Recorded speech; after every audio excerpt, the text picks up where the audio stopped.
Yo dogs, what's up? MrSpwn here, and today I have a tips and trick video coming your way. That is right. I've been telling you guys for a while I was going to be doing it, and y'all didn't believe me, but I did it. So ha! Anyhow, this video is all about sound propagation, just kind of the fundamentals and the things you need to understand of how sound really travels in the map and then how you can use it to your advantage. So anyhow, without further ado, I hope you all enjoy this video. Thank you all so much for the support so far. My channel's been blowing up recently and it's been great. And hopefully you guys have an awesome rest of your day, and I'll see you guys next time. Alright guys, so we're here at Hereford Base, and we're going to be talking everything sound propagation. Alright? Say hi, Bill. Hi! Say hi, Bill. Bob. Hi! Anyhow, ignore these guys, they're trolls. We're talking about sound propagation, right? Sound in this game is extremely important, right? And I am proud to admit, I am a dirty little sound whore. That's right, I said it. I am a dirty little sound whore, and I am proud of it. And I want to make you guys sound whores as well, and I want you to be proud of it, because really understanding how sound works in this game and how you can use it to your advantage is really going to improve your game. I get, questions from friends that watch me and whatnot, and, even some of you guys saying, dude, how did you know that guy was there? Like, are you hacking secretly? Are you hacking? And no, I'm not hacking, I'm whoring, right? Sound whoring. Just from the sound alone, I can generally tell a good general location of where the person is, whether they're crouched, standing, or prone, right? Because those make slightly different sounds. So through that, I get a really good idea of that person's position, and so then I kind of know where to look and where to pre-fire, right? And so in order to do that, you really need to understand how sound works in this game, and you really need to acknowledge that it's probably one of the most important aspects of this game. Anyhow, I'm going to be using a nitro to demo this. Why? Well, because nitros, they make that nice buzzing, beeping sound. It's a good sound that we can listen to and hear. And I'm going to just come over here and chuck it, nya, right? We can hear that, see that sweet sound?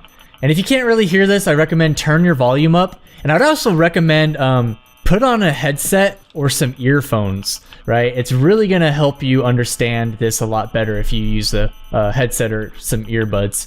But anyhow, this is the sound we're listening for. Yeah, anyhow. Let me get over here. Watch what happens when I close this off. Right, sounds completely muffled. Right, and I'm going to come over here. We're going to close this guy off too, because I'm going to be making a point here. Right? We know this nitro is right here. Look at this. Can you hear it? I can't hear it. I don't know about you. I can't hear it. And my volume's turned all the way up. So this is a huge issue. So when you play with noobs, and if you're a noob, I'm sorry, I'm going to call you out. Noobs tend to like to barricade every stinking door, right? But look what you're doing to yourself. If you barricade every door, you get no sound. There could be somebody on the other side of this wall and we would never know. Never. Right? So, how does sound propagation work? Like, why does this happen? Well, the reason this happens is because the way sound propagates in these maps is that it follows the path of least resistance to you, right? And so right now there is no path of least resistance. We have an entire wall. We have a barricaded door, we have another barricaded door, and there's even a door right here on the other side of this wall that I've barricaded. So there is no easy path of least resistance for that sound to take, and it's getting muffled. Alright, but if I come over here and I open up this door, and we run back over here, you can't hear it. Why? Because that sound path of least resistance is kind of far away. That sound has to make it from here, down the hallway, through that door, and back this way. But watch what happens when I move left. Oh, you guys hear that? We can hear it now, right? And if I move slightly more left, oh, we can hear it more, right? And right now, it's a pretty good amount that we can hear it. But the downside is it kind of sounds like it's right in front of me, right? I can't really tell that it's there. And it's a problem because I can't get a good pinpoint of where the person is. If a person was walking and it sounded like it was right here, I would be expecting them to be here, not there, right? And we're going to talk about how we can solve that problem. But for now, it's important to understand that it sounds like it's here.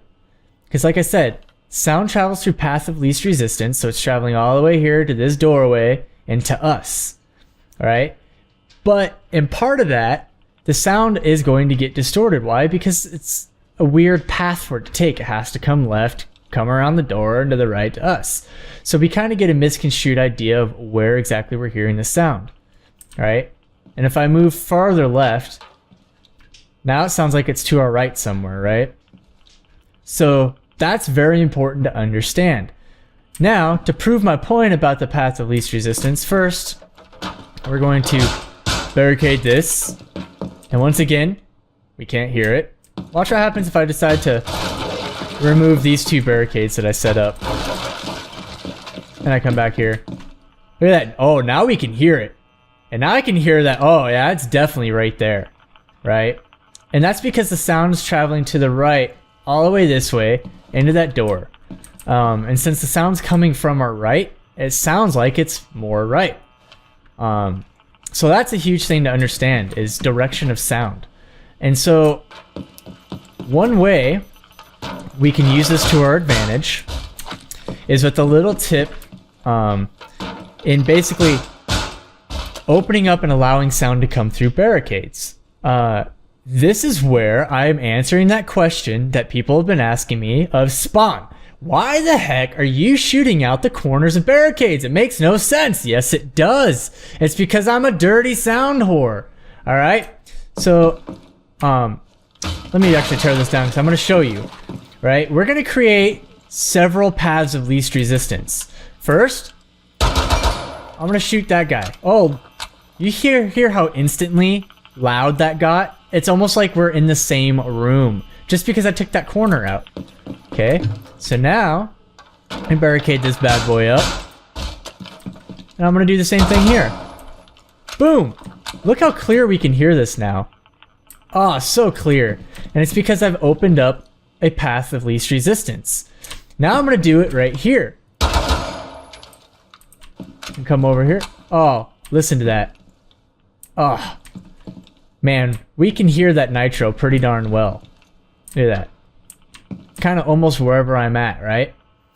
Now, the reason I do the tops of the barricades and not the bottom, because you could actually shoot the bottom corner of the barricade and get the same effect. But the reason I use the top of the barricade is because the enemy team can't really use this against you, right? If you shot the bottom of the barricade, they could prone and they'd be able to see more into the room and use it against you. But here, they can't. Now, the caveat is on windows. On windows where the enemy team could repel, they could repel up and use that hole against you. But I'm going to show you a little trick a little later of how to get around that, right? But anyhow,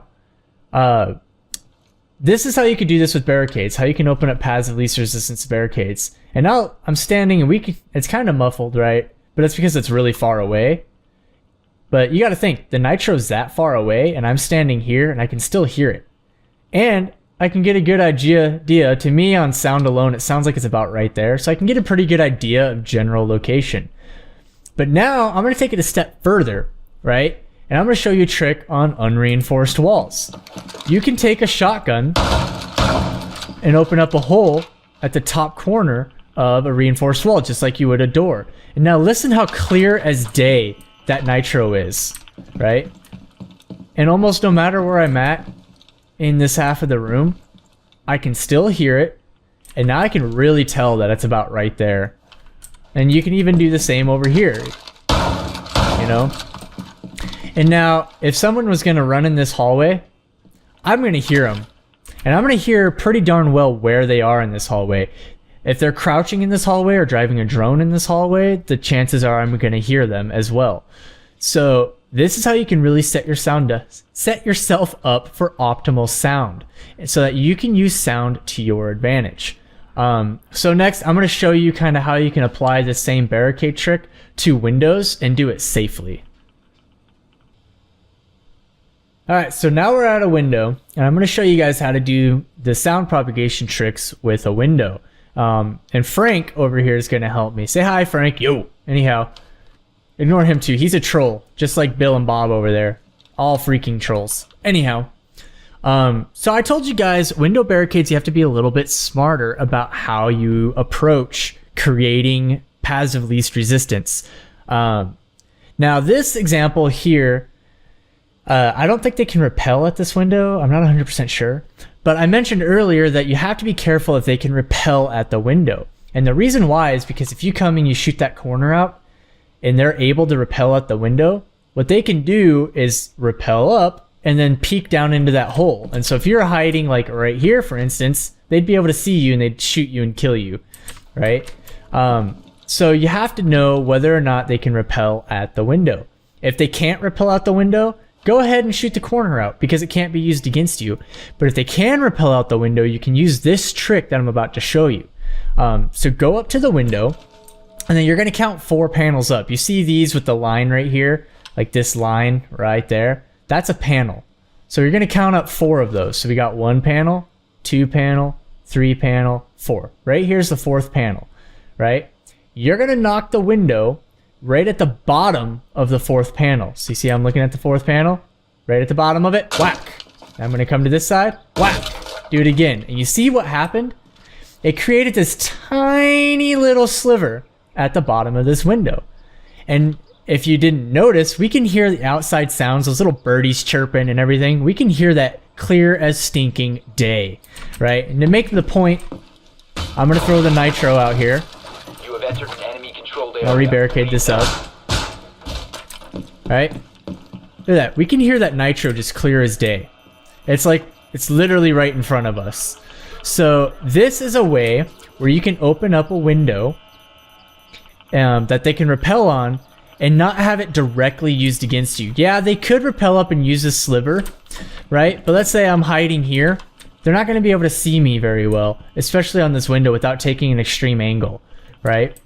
It's not as advantageous to them as if they had this corner. They also can't throw anything through that. So if you had a window with the corner open and they could repel, they could chuck a grenade or a drone or, you know, flashbangs or anything through that little corner, but they can't chuck anything through this, right? So that's another advantage of this tiny little sliver. Yeah, and so that's how you can do that. One of the tips I would recommend, though, is make sure that if the window has glass on the other side, you have to break that glass. So, you know, if you open up this little sliver, you can just prone and shoot up underneath it and break the glass. If you decide that you want to shoot the corner out, you can shoot the corner out and then back up a little, make sure you actually hit the glass, and then shoot through that hole to break the glass. But if there's glass, you have to break it for the sound to come through properly. And so now kind of like the last tidbit of advice, what I usually recommend is if you're going to hold a room, right? Here, I'm going to grab this nitro so we don't have to listen to it. Come here. Come here. Your location has been compromised. If you're going to hold a room, right? And let's say this room is the objective. We're going to hold it, whatever. You need to open up paths of least resistance. And the more that you can safely, notice I use the word safely because you don't want to open up everything, but the more you can open up safely, the better your sound's going to be. And the more paths the sound's going to have to come to you, so you're going to be able to tell where the sound is coming from a lot easier. So if I was going to hold this room, I might come up here. I might hit that because I don't think you can repel at that window. Then I might hit this guy right here. So now I get these areas. And I might come over here. Maybe this isn't reinforced, right? So I might hit that up and maybe hit this up. And now I have a few paths for sound to come to me and get to me very easily. And it's going to allow me to better pinpoint where that sound's coming from because I have multiple paths open, right? So that's my advice on sound propagation. I'm going to have some more tips and tricks videos coming on various different topics. So look forward to that. Keep your eyes peeled for that. But anyhow, guys, thanks for watching this video, and hope you guys have a great rest of your day. And I'll see you guys next time.